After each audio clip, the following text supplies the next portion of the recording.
Assalamualaikum warahmatullahi wabarakatuh. Kembali lagi dengan pelajaran matematika. Kali ini akan kita bahas logika matematika, khusus Anda kelas 11 bersama saya, Bapak Agus Sumarsono. Kembali mengingat pengertian dari logika matematika. Jadi logika matematika adalah ilmu yang mempelajari tentang cara berpikir yang logis. Logika matematika adalah ilmu yang digunakan untuk menentukan nilai kebenaran dari suatu pernyataan atau penarikan kesimpulan berdasarkan aturan-aturan yang berlaku. Jadi dalam menentukan kesimpulan atau konklusi tidak boleh sembarangan, tidak boleh dengan logika sendiri, tapi dengan aturan-aturan dasar yang berlaku dalam matematika, bukan dalam pelajaran yang lain. Jadi logika matematika ya bisa dilihat di sini. Yang dipelajari adalah ada dua pada umumnya, yaitu penarikan kesimpulan dan pernyataan. Nah, yang kita bahas terlebih dahulu adalah pernyataan, ya, seperti yang sudah kalian pelajari sebelumnya, ya. Kali ini akan saya sampaikan yaitu penarikan kesimpulan. Jadi dalam penarikan kesimpulan itu ada 3 macam, ya, yaitu silogisme, modus ponen, dan modus tolen. Ya, ada 3 cara penarikan kesimpulan dalam matematika. Selain ketiga cara ini berarti tidak bisa dibenarkan dalam matematika. Yang pertama silogisme, bisa dilihat ini ya, silogisme. Jadi sebelum ke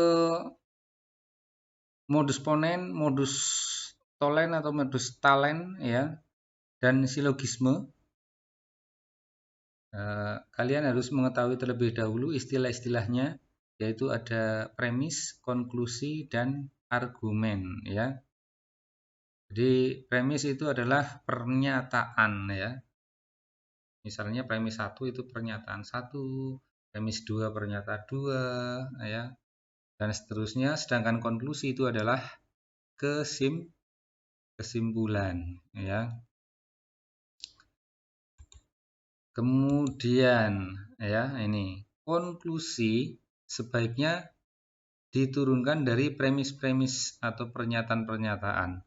Kalau premis yang digunakan benar, maka konklusi juga akan bernilai benar. Keabsahan argumen dapat ditunjukkan dengan bentuk tabel kebenaran.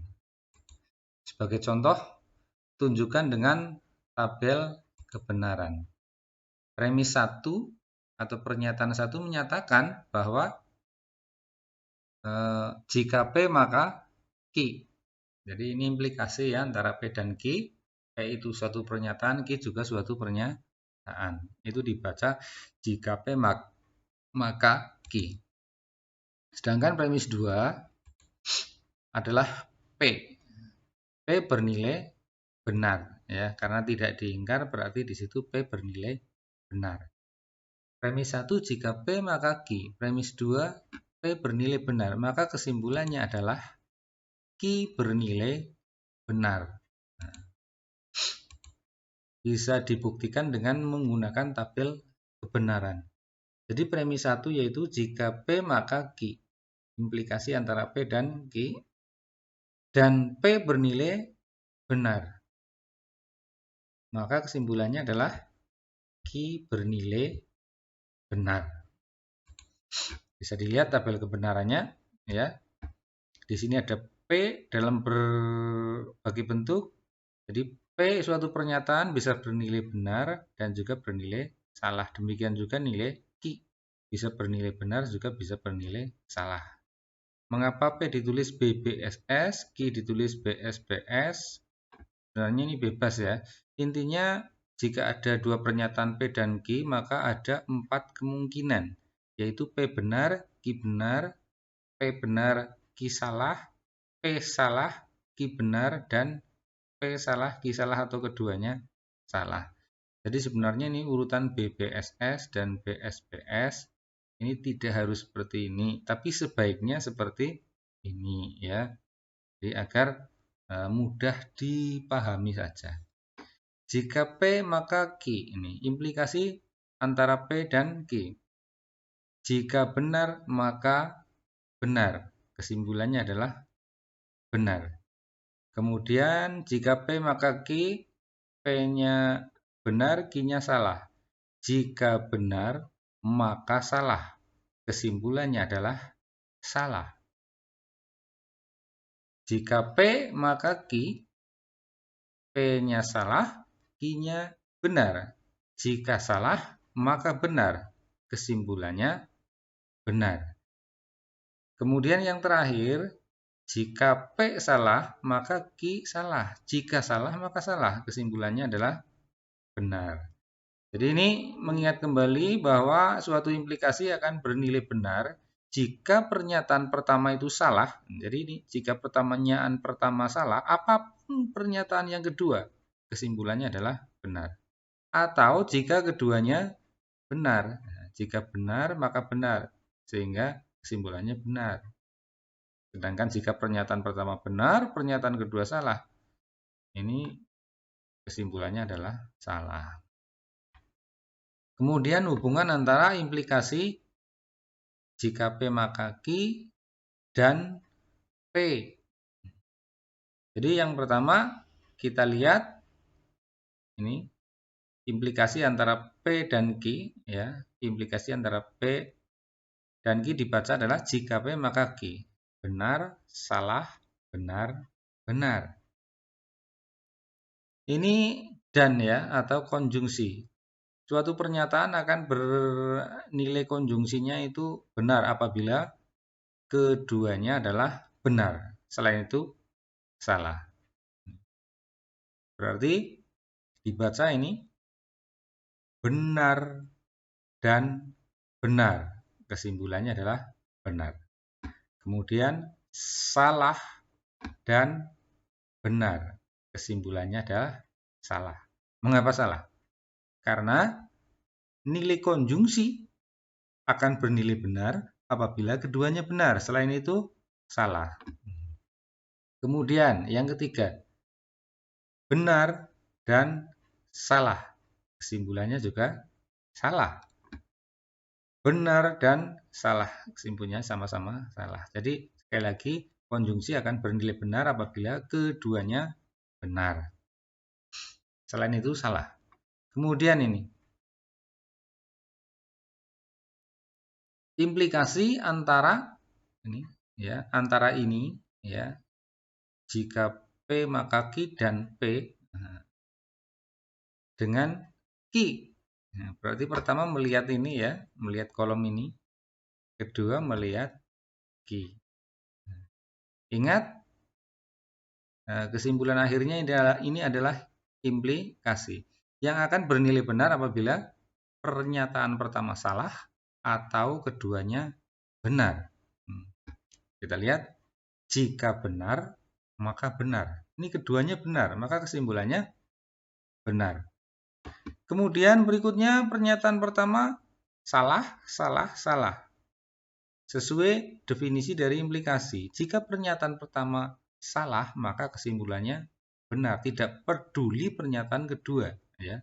Jika pernyataan pertama salah, tidak peduli pernyataan kedua itu benar atau salah, maka kesimpulannya adalah benar. Jadi bisa dilihat dari tabel kebenaran ini bahwa kesimpulan premis 1 dengan premis 2 ya, kesimpulannya adalah Q bernilai benar, ya. Karena kita lihat di kolom terakhir ini kesimpulannya semuanya benar. Maksudnya semua kemungkinan yang terjadi antara nilai P dengan nilai Q ya adalah benar semuanya, ya. Jadi inilah yang disebut sebagai modus ponens, ya. Ini namanya modus ponens. Nah, bisa kita lanjutkan. Jadi penarikan kesimpulan yang pertama itu modus ponens, ya. Seperti yang sudah dicontohkan tadi. Premis 1 misalnya suatu implikasi jika P maka Q. Sedangkan premis 2 adalah P bernilai benar, ya. Maka kesimpulannya atau konklusinya adalah Q bernilai benar. Bisa dibaca, jika diketahui P maka Q bernilai benar dan P bernilai benar, maka disimpulkan Q benar. Jadi ini jika P maka Q bernilai benar. Kemudian P bernilai benar, maka Q juga pasti bernilai benar. Itu adalah penarikan pola penarikan kesimpulan yang diistilahkan dengan modus Ponen. Berikutnya contoh premis 1, jika 2 ditambah 3 sama dengan 5, maka 5 lebih dari 4. Ini benar ya. Kemudian premis kedua, 2 ditambah 3 sama dengan 5. Ini juga benar. Maka kesimpulannya adalah 5 lebih dari 4. Ini tidak harus dalam bentuk bilangan ya, tapi bisa juga dalam bentuk kata-kata. Ya, misalnya premis 1, jika rajin belajar maka Andi menjadi pintar. Premis kedua misalnya Andi rajin belajar, maka kesimpulannya adalah Andi menjadi pintar ya.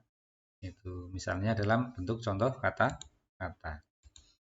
Kemudian yang kedua yaitu modus Tholen ya. Modus Tholen modelnya adalah premis 1, jika P maka Q bernilai benar ya. Jika P maka Q bernilai benar. Sekali lagi, P dan Q adalah masing-masing pernyataan yang bisa dalam bentuk kalimat matematika, bisa juga dalam bentuk kalimat dalam kehidupan sehari-hari.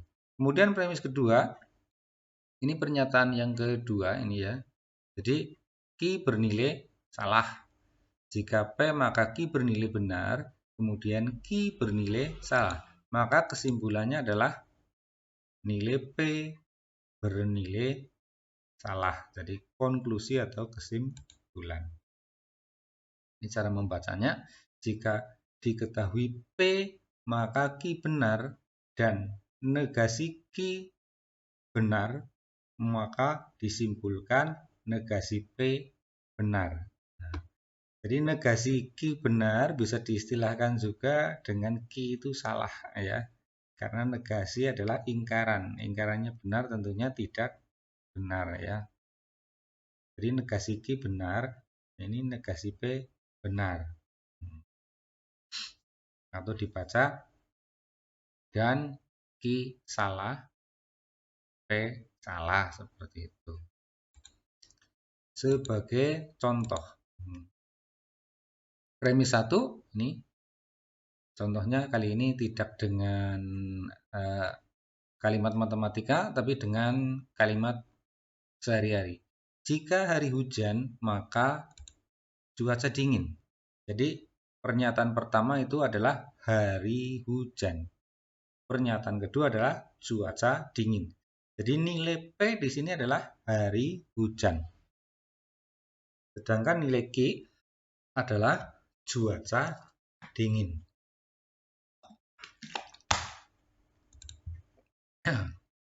Premis 2, cuaca tidak dingin. Jadi cuaca tidak dingin adalah ingkaran dari cuaca dingin. Cuaca dingin itu adalah nilai pernyataan yang kedua atau Q. Cuaca tidak dingin tentunya ini adalah negasi dari Q. Jadi urutannya seperti modus Tholen ya tadi rumusnya. Maka kesimpulannya adalah hari tidak hujan. Jadi hari tidak hujan adalah ingkaran dari pernyataan hari hujan atau pernyataan P ya. Jadi premis kedua adalah negasi Q, maka konklusinya adalah negasi P. Kemudian penarikan kesimpulan yang terakhir atau ketiga yaitu prinsip silogisme atau silogisme. prinsip silogisma di sini juga diketahui ada dua buah premis. Hanya perbedaannya dengan modus ponen dan modus tolen.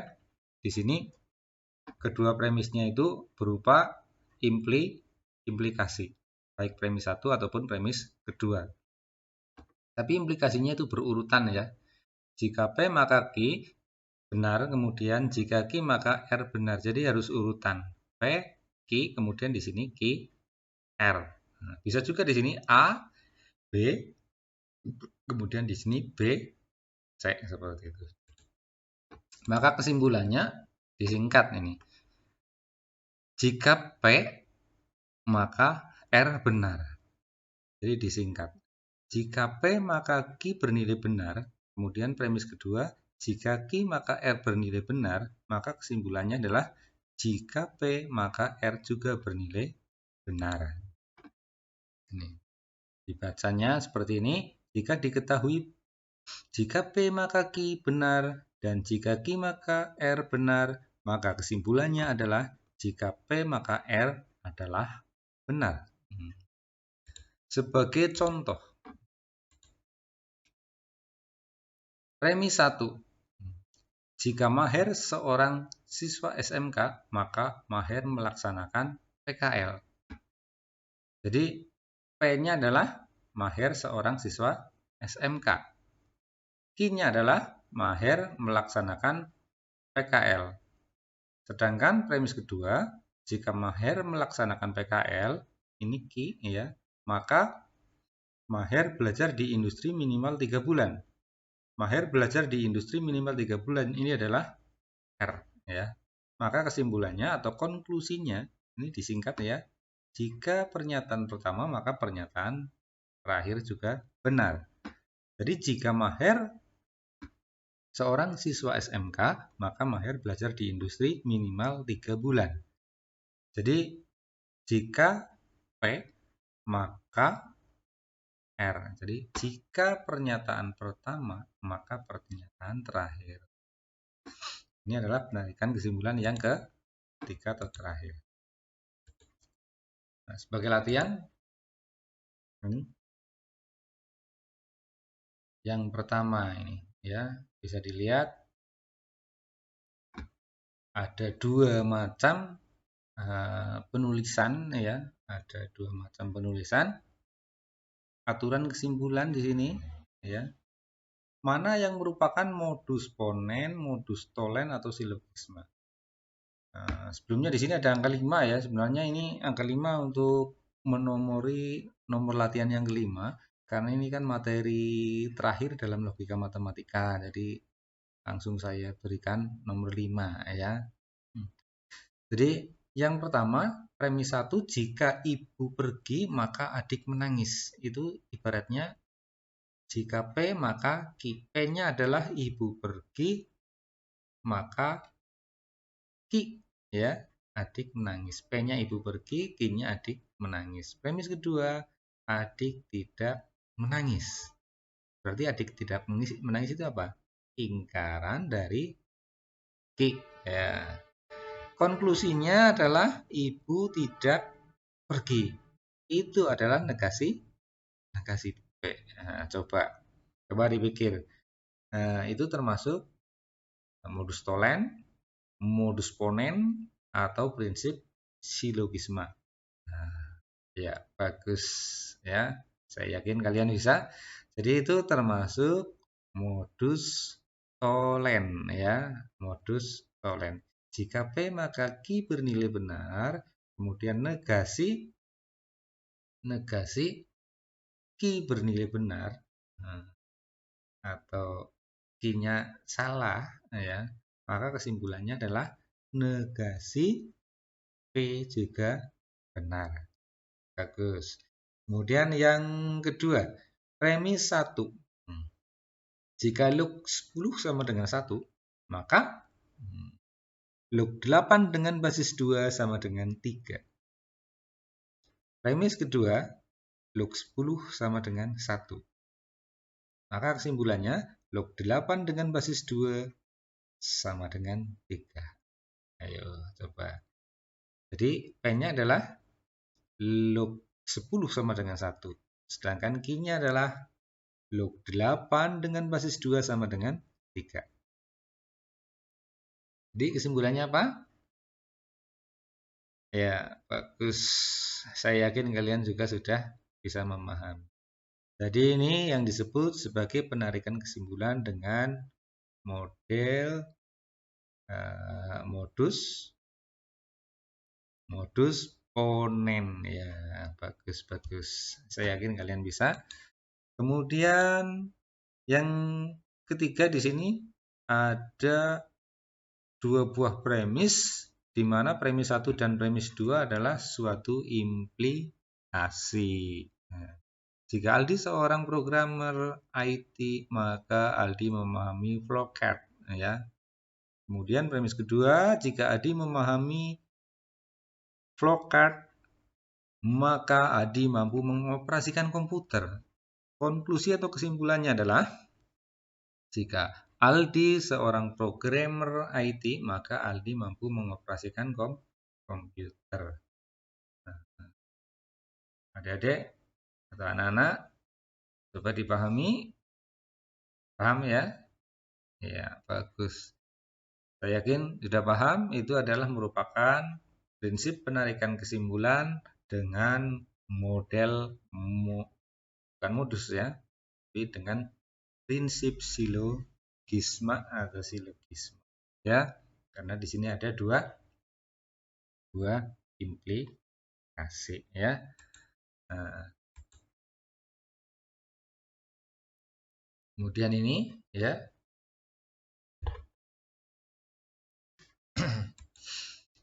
selesai ya adik-adik.